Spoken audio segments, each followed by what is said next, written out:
over 100 people came here. I'm assuming that you had an opportunity to go inside, so you know there's an array of services on every level of government. Listening to some of the people who come up and tell you, tears in their eyes, frustration, shock, anger, and grief, that they've lost their house, or individuals I met who didn't lose their house but were impacted by the fire because of smoke. They're not able to go back up to their homes. They want to know when they will be able to go back up. They're ready to start rebuilding. People who've lost their jobs because of the fires, people who lost their IDs. There is FEMA that's here, and FEMA will talk after Mr. Penn. But it was just very moving. I had one woman who came up to me yesterday and today. She'd lived in Malibu for 40 years. She lost her home. She's living with her daughter. But today, she is volunteering, even having lost her home. A gentleman came up and talked to me who was very upset. He lived in a RV, and he was very, very upset and agitated. She went over to him and basically said, I lost my home too. So come and talk to me for a minute because I understand. Other individuals came up and said that they were extremely frustrated. They weren't getting any help. They couldn't get any answers. A woman just finished telling us that. But then she said her experience here turned that around. And although she was still stricken with grief, still very upset, she at least said she felt like she got the support and services that she needed. So I appreciate you all for being here, because one of the things that we hope from you, from members of the media, that you will promote the centers so that people know that there is help and they don't have to sit and try to navigate it themselves online or on the phone. They can come here. The parking is good, it's easy to access, and this is the type of facility that we need. While we were lucky over these last 24 hours, and even though there were a number of fires, because the fire department was ready and the winds were not as bad, they were able to put out the individual fires. We're not out of the woods yet. There is a chance that the Santa Anas might spike up again next week, but I think that we have to, while we're still being vigilant, while we're still in this emergency, we also have to begin the process of recovery and rebuilding. And with that, I would like to introduce actor Sean Penn, who is not a stranger to anyone, but what people might not know about Mr. Penn is his philanthropic work and his history of this, especially in disaster areas. Mr. Penn. Thank you, Mayor. I would say, first of all, CORE, Community Organized Relief Effort, we work internationally, but we've worked very closely with the City of Los Angeles and LAFD during on the COVID response, and we're looking forward to continued partnership as we move forward with these fire disaster here. What you're doing today, I am just so immediately impressed with this center. Is so essential, getting word out to the access to this kind of information and navigational center for people. We all go out there and see that I know PhDs who don't know the first step of how to get themselves help for their losses. Right. And I think that when these things happen, we're not oxygenating our brains as much, and we're not thinking clearly.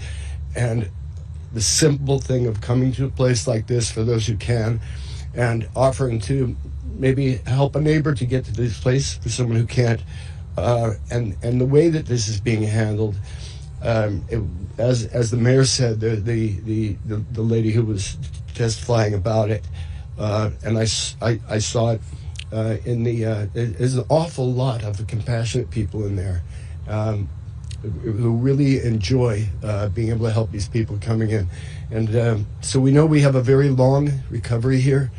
And I think you'll be seeing a lot of us for some time to come. Thank you. Thank you, Mayor. Thank you for being here. Thank you for your support. I'm Nilda. I'm assigned as a DRC manager for FEMA, and we are providing resources here. As the mayor says, we have FEMA partners that can support the recovery, and then we have SBA. We will be having passport services, postal services, disaster legal services, other federal agencies to support in the recovery. We are working Monday through Sunday, 9 to 8 p.m. Meanwhile, we have the online account. They can create the online account, the disasterassistant.gov. They also can go to the FEMA helpline, the 1-800-621-3362. And we encourage everyone, don't be shy. Come here. We are here to support you. Don't disqualify yourself believing or receiving false information in the community. Each case is different. We will be taking the time to address all the cases. Thank you for your support. Thank you, Mayor, for this great opportunity. Sure. It's amazing to see, the lovely stories that they are sharing with us. Thank you so much. You're welcome. Sure. Take a couple of questions.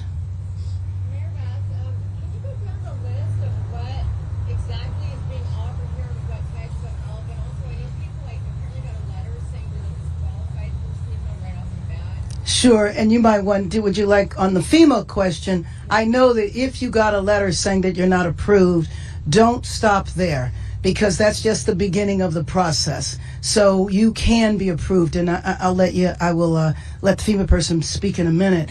In terms of the list of services, there's too many for me to name.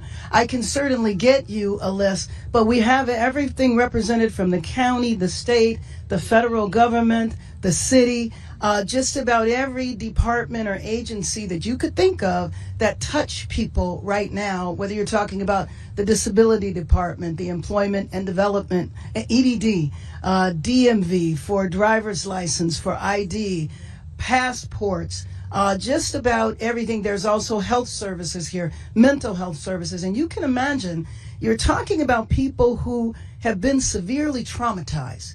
And I think that it makes so much sense that there is medical that is here. If you've lost your prescriptions, for example, because you can't get to your house, there's medical support here. But you can imagine the need for mental health services here as well. But I would like to give you a list that's far more comprehensive than that.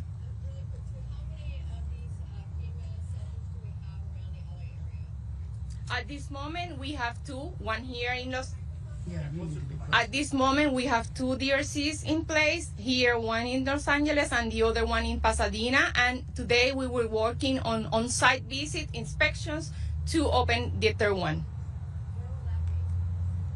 Unfortunately, I don't have the address at this moment because today they were conducting the on-site inspections. They can find on the FEMA homepage, the locator, the DRC locator, they can refer the address there. Yeah. Mayor Bass, you talked about Brent Island Woods yet in terms of the winds and all that. So how much is your office focused on that as opposed to recovery? Where's the divide? We have to do both.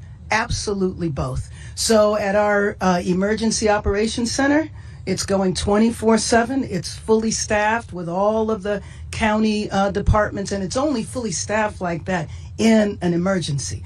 That is going to continue.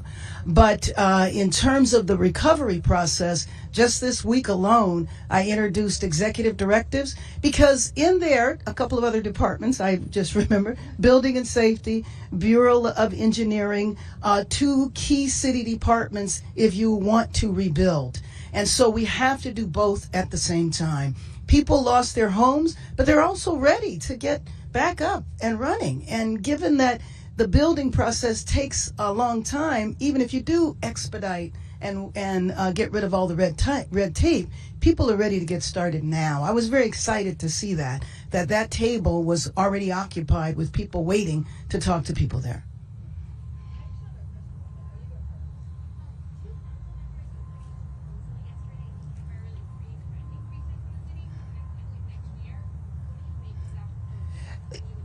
You know what? It's something that I want to examine. I have to tell you, Julia, the council yesterday passed a number of motions on an emergency basis, and my office is reviewing it now. This is something that also came up yesterday for me and before. People who have property that they're renting, that 2 weeks ago they were renting for one price, and now they've tripled the price. And you know, our district attorney talked about that we're going to pay close attention to that. You know, with private property, it's obviously theirs, but only so far. And we talked about the fact that it's important to kind of draw some attention to people who would take advantage of folks that way. I'm open to examining it. I am. You know, it's hard for me to say I'm open to doing it if I haven't had a chance to read it. Sure. Yes.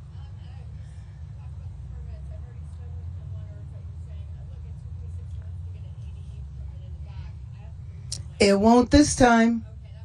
It won't this time. That was the point of my executive directive. And I know that I'm going to be doing a lot more executive directives. But we did the initial one to say that we can get, especially if your property burnt down and you want to rebuild it exactly as it was before, then you shouldn't have to go through an elaborate, time-consuming permitting process. So that's an example of what we've put in place. But we know as we go on, we're going to have new and additional executive directives. Thank you very much. Oh, I'm sorry. Yes. So you're talking about rebuilding. Yes. Does there need to be some kind of master plan that talks about land use and taking into account climate change and other things that you don't have situations like that? We're going to have to do all of that. Absolutely correct. And the first thing we have to do is the cleanup. So you're talking about hazardous waste right now. And I know in partnership with the governor, the county, and the city is to get that hazardous waste cleaned up now. So that's something that I know is already beginning, not necessarily the cleanup, but the assessment. And so we will see that this is going to move with lightning speed. Thank you, everyone.